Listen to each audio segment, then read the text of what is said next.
Summertime is a great time for cooking outdoors, and I'm sure that all of you have already enjoyed it quite a bit this summer.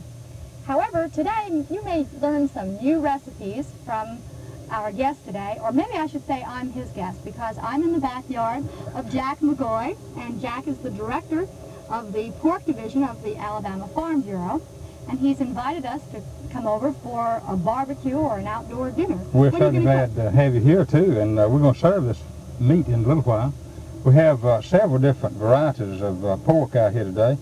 Can I just start by showing how to place a fresh meat on a grill and show the man how to do some outdoor cooking? Well, or the woman. Okay.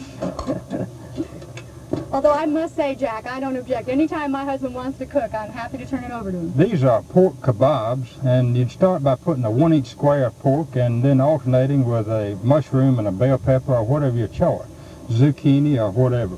Place them on the grill, turn them about every 10 or 15 minutes, and then when it's done, that will serve I'm sure it will serve one person. One skewer should serve one person. And then I wanted to show the other pieces of pork that we can cook out on the grill, and you know July is a good month to cook outside.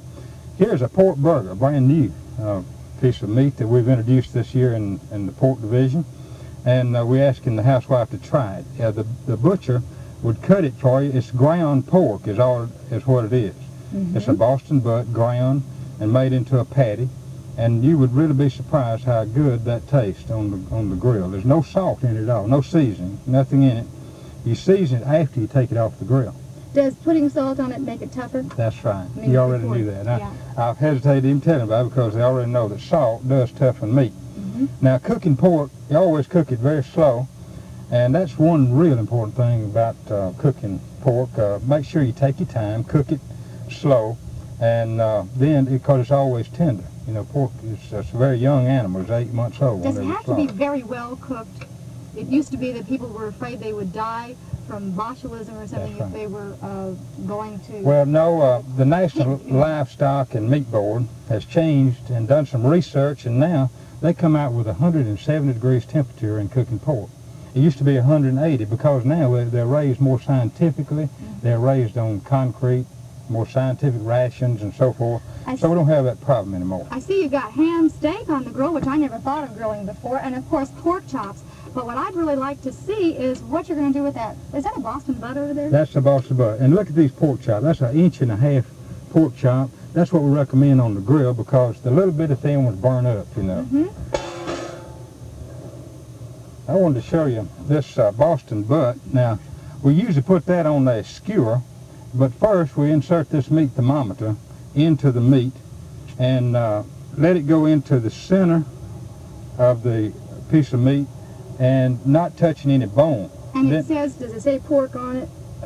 This one does have pork. Pork at a certain temperature. 170 degrees. Okay, I want to show the folks what you have over here because it's really essentially that, but it's on a rotisserie. Right. We put this on the rotisserie. And this looks so good. I took a peek before.